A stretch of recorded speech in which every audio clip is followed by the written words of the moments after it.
All right, Dana, welcome back to the show, man. Appreciate you taking the time.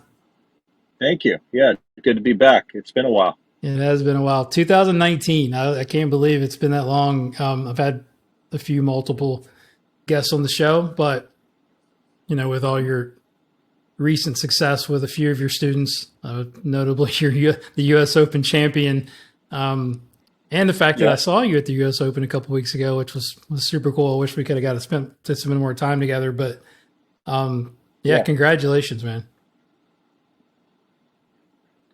Thank you. Thank you. Yeah, it was good to see you. I know, we all get busy and, players pull in certain directions and having to do, all the checks and boxes that they got to do for the week. And then, that doesn't leave much time for hanging out. So, No, yeah, good to chat here. yeah, for sure. Yeah, no, that was. I mean, I know you're used to it because you've been out there on tour, but that was kind of a big bucket list thing for me. That was the first time I've ever coached at a major, so it was pretty Okay. cool. Okay. Yeah. What did you think about like the experience of that? Like, how was that to you? Was it like as you expected? Was it overwhelming? A little bit of both? I think it was kind of how I expected. Like, it wasn't. I don't know. Not to like say that I'm different, but like I don't get like starstruck. You know what I mean? Like, it's like I don't. I mean, even though like Yeah. Tiger Woods was like putting beside us when we were practicing, or guys, or Yeah. Kepka was like putting to our hole or whatever. I was just trying to do my job. Honestly, it was. I Yeah. think it was a pretty interesting contrast because I was at the Corn Ferry Tour the week before, so Okay. that was yeah. Okay. So definitely player dining and coaches and caddies were a lot better taken care of. That was like Yeah. where I Yeah, saw that's for our sure. little tent that had. It was amazing to Yeah. have food and drinks and stuff, but yeah, it was just. I don't think it was just cool to be you know in the moment as far as like at that big of an event. But yeah, as far as I mean, I wasn't. Yeah. It was just another day at the office, I guess. It sound pretty arrogant, but the fact that I'm not on tour all the time. But yeah, it was cool. What did you Yeah. think?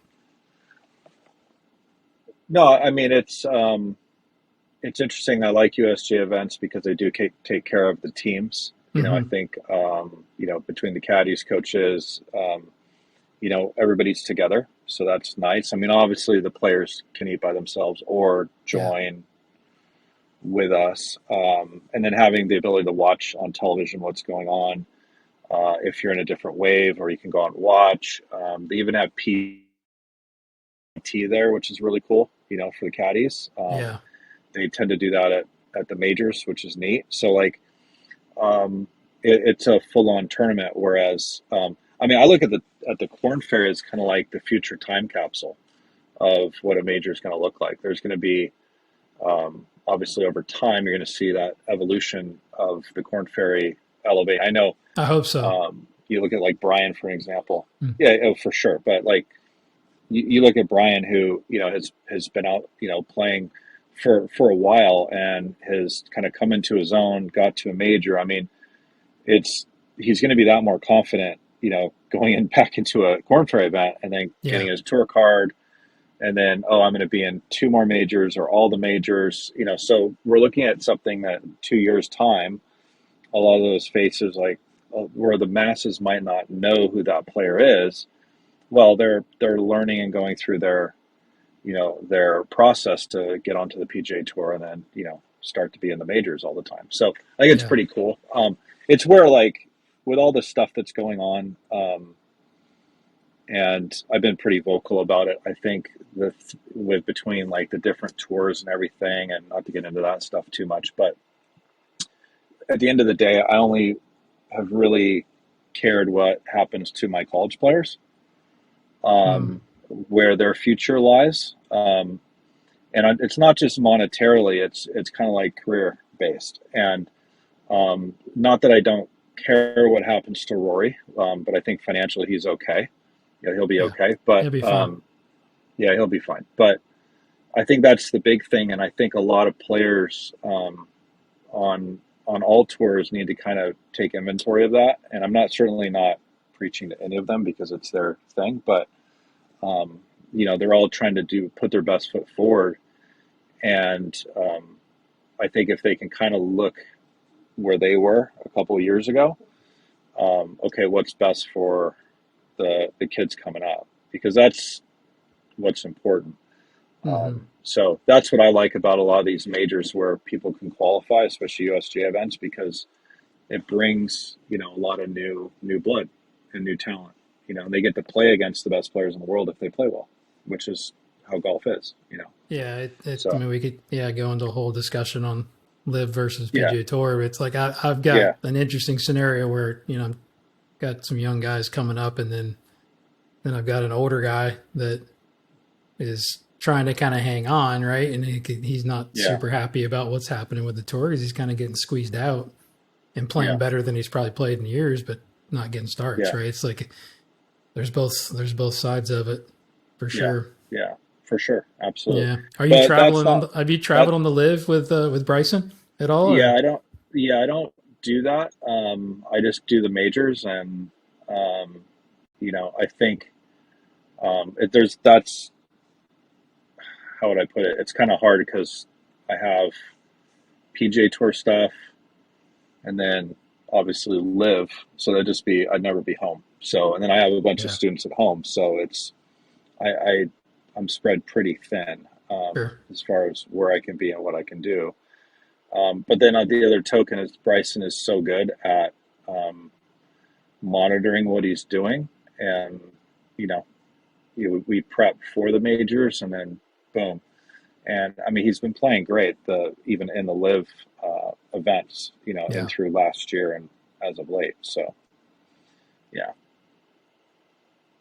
Yeah, that's a that was curious to know because one of my questions is like what's changed in your world in the last 5 years, um, right? And yeah. I don't know how to really answer that. I wouldn't say not too much. I think I really, and I don't want to dismiss the fact that I do like teaching pros, but I think the reality is I like just teaching in general. So I really like my connection with the people at home that I work with or people that I don't know that come in, and I like to have a nice broad kind of skill set, and I also like my routine a lot. Um, when I'm at home, like I like to go to the gym. I mean, I have a gym at home, but I like going to the gym too. I think there's a thing about that, hmm and like wake up early, do your routine.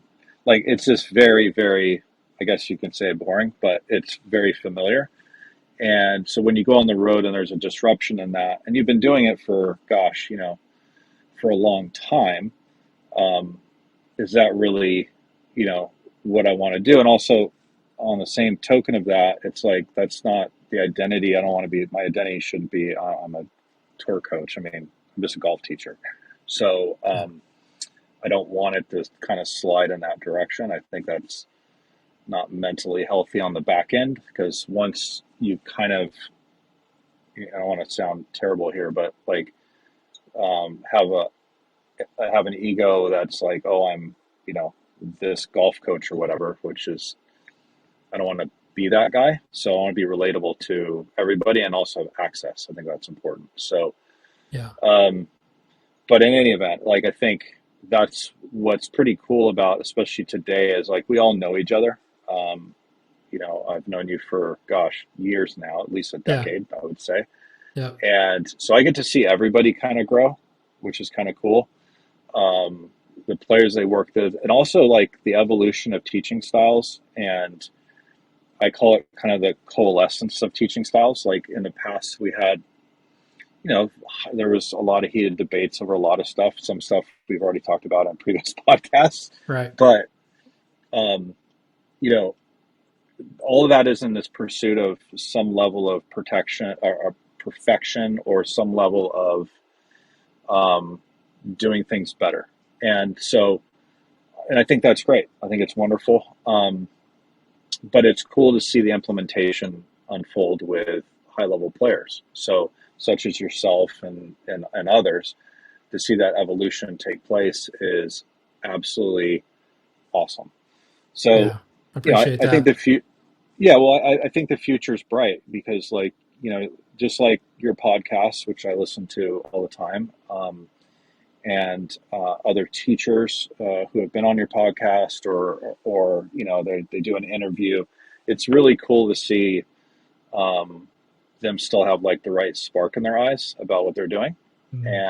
and yeah, that's what gives me a lot of hope um, for the game. In all Yeah. honesty. Yeah, that So was actually my follow up was like, how do you think we're doing as an industry? And then like, what can we do mm, better?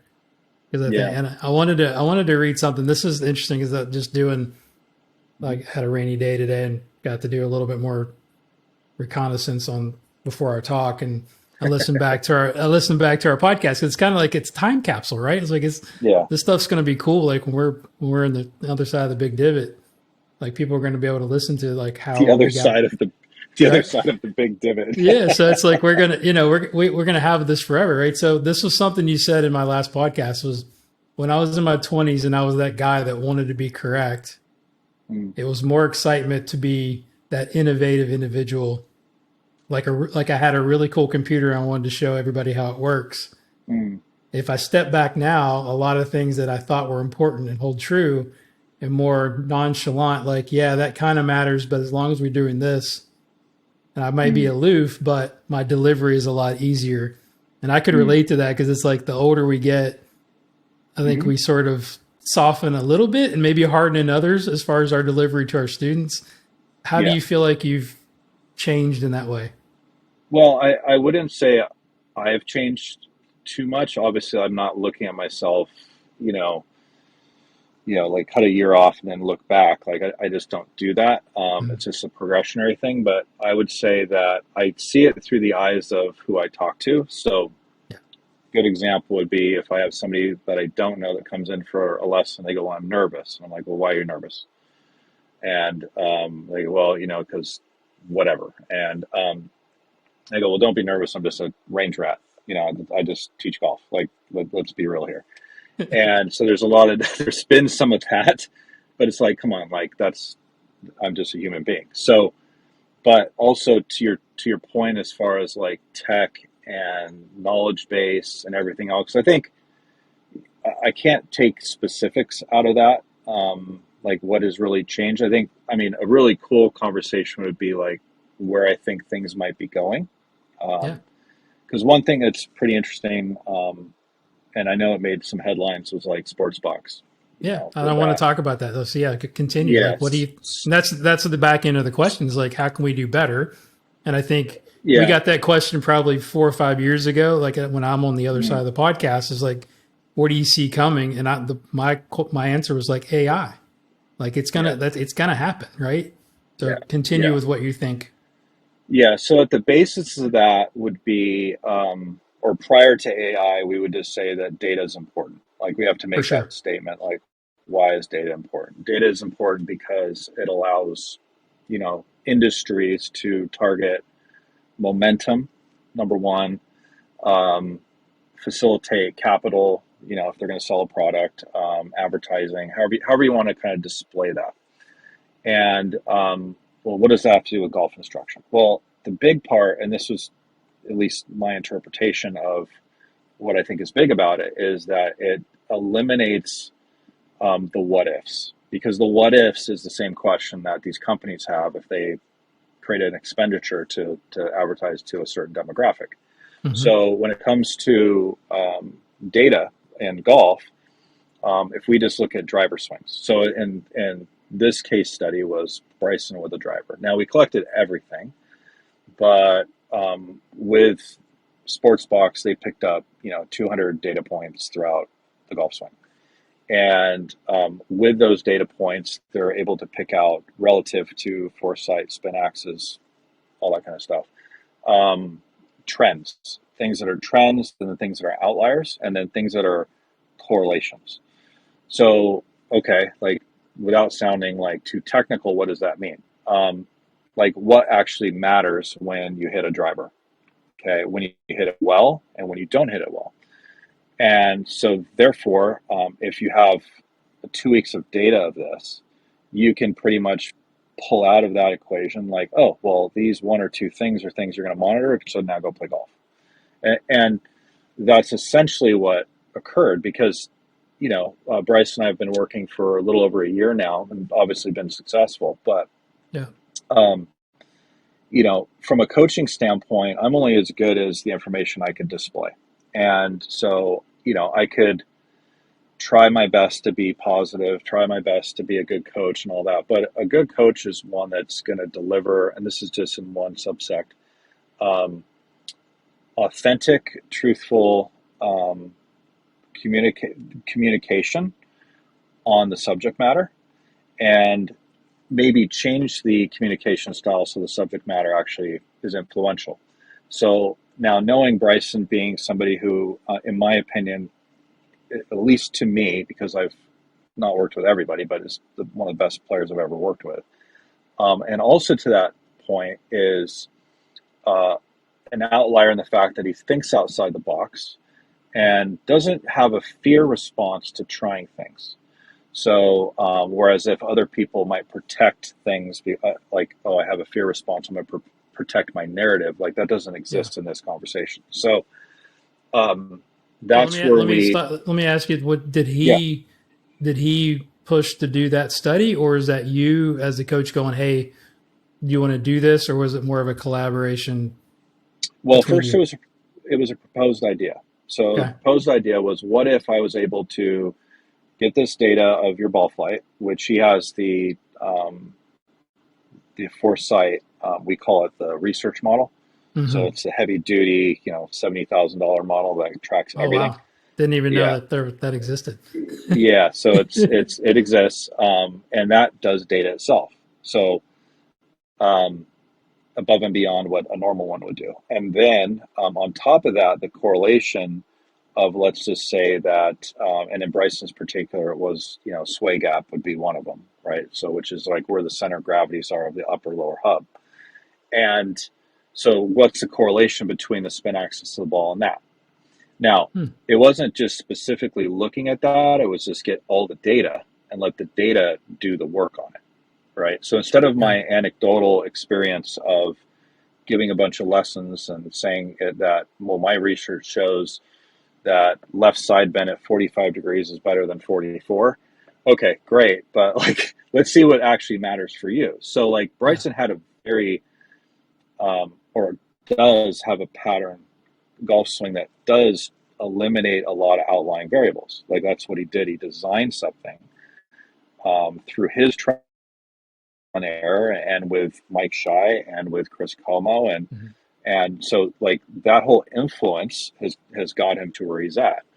And so, in my view, and this is just my view, this is what I presented to Sportsbox and the Foresight. Said, look, you guys have this ability now, and I mean, they brought it to my attention a couple months ago. But Mm-hmm.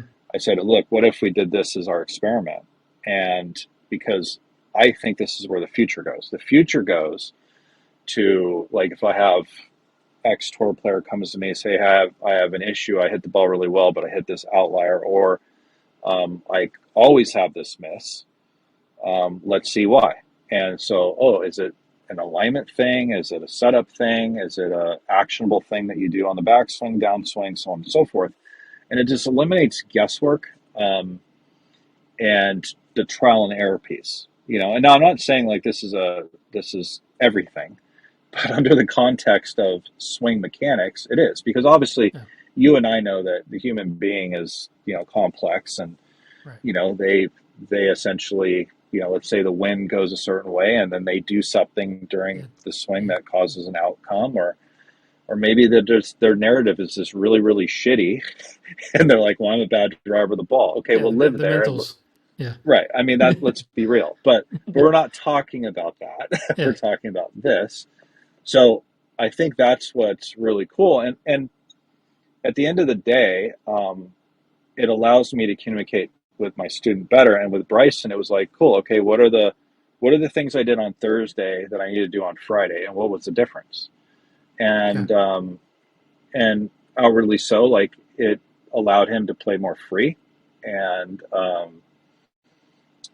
it was obviously a confidence boost knowing that, oh, I exactly know what's going on, so, which is great, which is Can what you we're looking for. share those details? Like that was the thing I Oh want to yeah. really get into is, I mean, Yeah. So it, I got a whole script of like when you first met. I guess we can start there. It was like, how did that happen? And then like, what was he oh, looking to get from you? Right. I mean, like the yeah. goal, and then Yeah. how did that progress? Cause I mean, just like the swing stuff, right? Like Yeah. what does he do? And that research sounds super interesting, but like, and what does he tend to get Well, into tendency wise? I know a bit just, I mean, he's on social media so much yeah. now that we And kind of that, know his pattern, and but I mean, that's, get into the details if you wouldn't. yeah. So like him on social media is authentically him. So the thoughts and processes that he goes through on social media is, um, there's no sway in that. That's actually how he is, which is good for people to see. Sure. Because that's what I would deal with. And to be fair, like, I try not to be too intrusive. I try to let him come to me with questions or whatever because I mean, I figure he's always in a great spot anyway because he's unbelievably good at golf. So, but that being said, when we met was just before the PGA. I mean, we met years ago, but like as Yeah, far yeah. But as like when you first officially uh, started working together. yeah. So that was before the PGA of last year, and it was actually related more around starting to bridge the gap between like forces and torques of the body relative to mechanics. So, because my belief is that those things overlay, right? Like in our industry, and I know you've seen it, there's particular arguments around them, like oh, this doesn't matter, or this does matter, or Yeah. it's lunacy in my opinion because like they should coalesce. Like, come on, Mm. guys. Like, um, if I want to measure force, I'm going to do it on a plate. Like, and the complement is seeing the joint reaction or the action of the joint causing the force to change. Right. I don't see what the problem is, but then the semantics is where the problem lies because I guess people want to own the vocabulary like we're scientists or something, but whatever.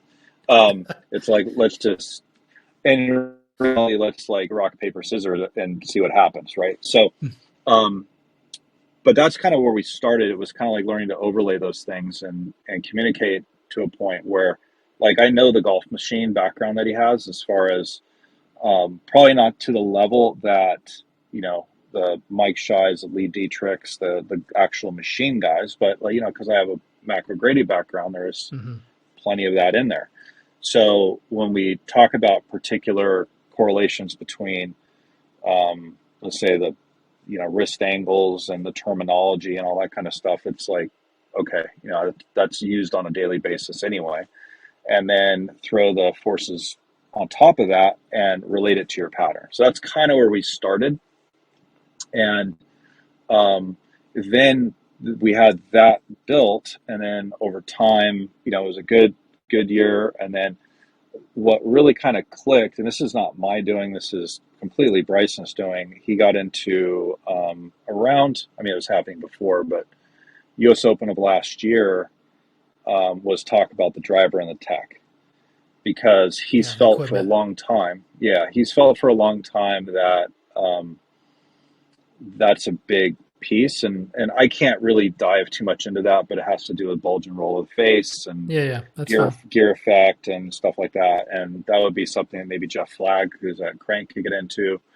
But you know, he has done a lot of research on that and a lot of testing on his own on that.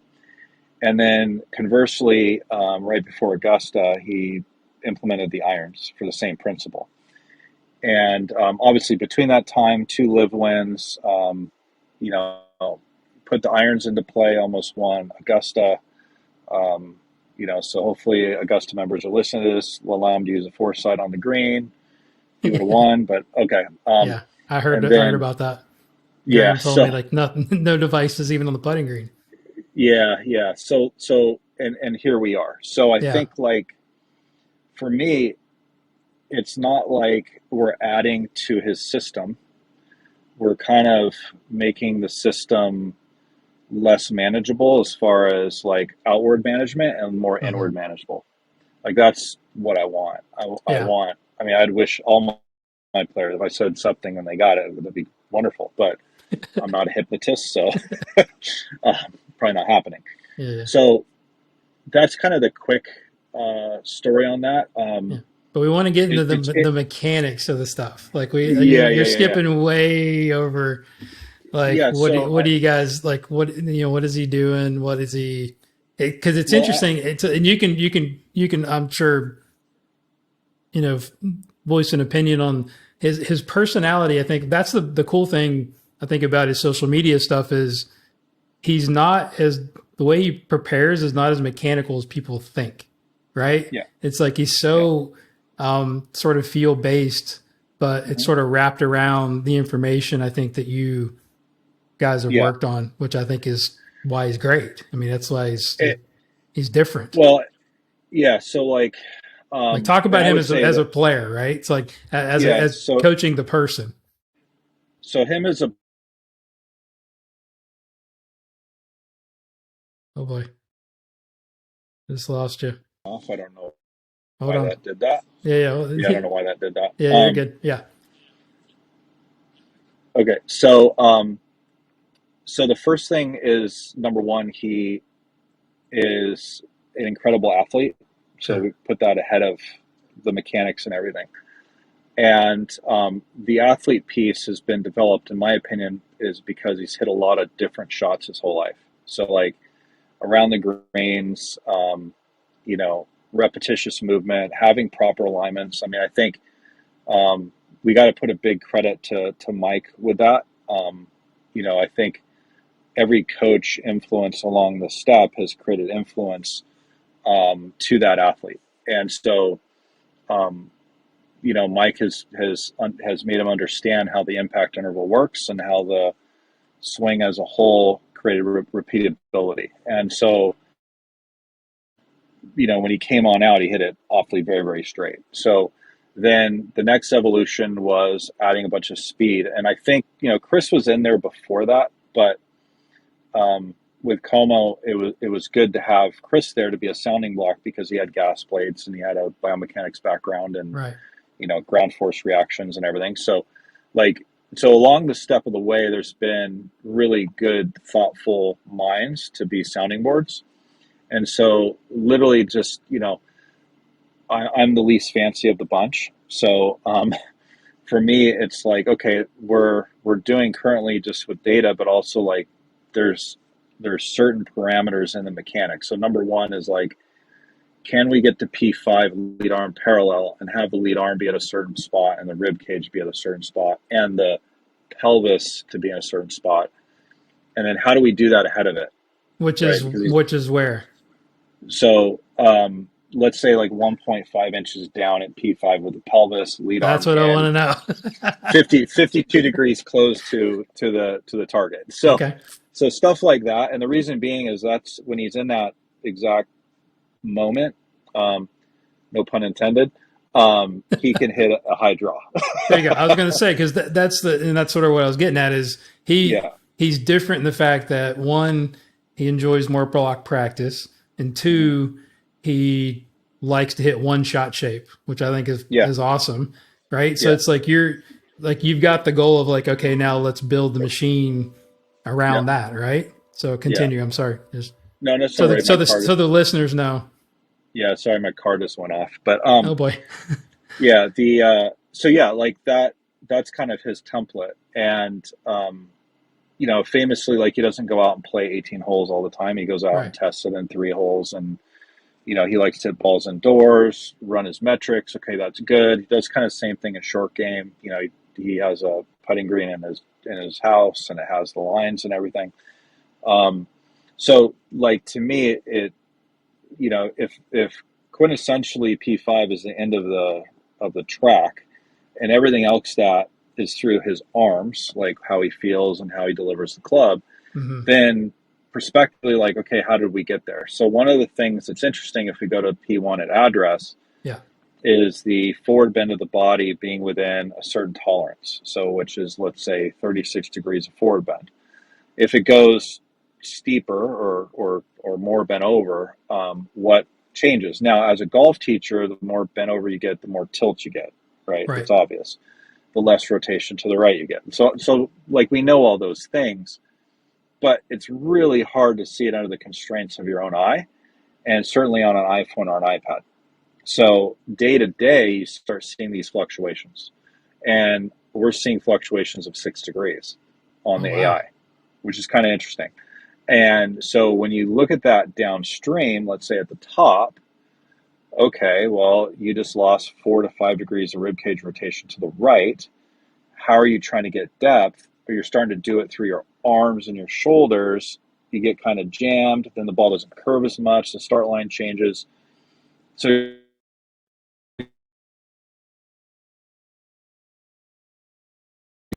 so that's kind of one of the issues. So I think Yeah.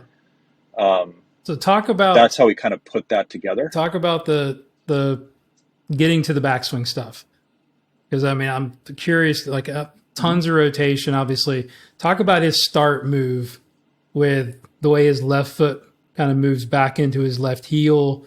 And is that something you guys have developed, or is that just a trigger for him to get the engine primed and moving into his trail Yeah, side? that's a that's a trigger. So you know, I guess I would say on one side of my instructional career, you would look at it and go, okay, well, there's a dabble in long drive, right? So um, whereas in the past it was very centered and the constraints were on. So it's like marrying the two. So with Bryson, he looks like he's a centered player, and you could say he is, but he produces a lot of right to left force or left to right force off the Mm-hmm. ball. And so the pressure that he builds up underneath his trail leg is massive. And that vertical force that he's creating, or frontal plane torque, which is him pushing Yes. off that trail leg, Yep. The cartwheel. um, yeah, just really builds, builds, builds, builds. So when he started doing the long drive stuff, that started to really increase a lot. So now distally, that obviously makes the rotation rates longer. Mm-hmm. And I tell people, like, talking about that stuff is actually good for feels. I think it's a good feel retrospect, because I could feel push. I can feel pushing in a direction instead of constraining alignments with mechanics. So, and I think they both have commonplace. But the point being with Bryson, like, he has a very big medial lateral lead to trail, Mm-hmm. so that he can keep pushing to keep his centers where he wants them. And so, is it different between driver and six iron? Obviously, because there's an angle Sure. of attack change, there's a setup change. It's very minute, but it's there.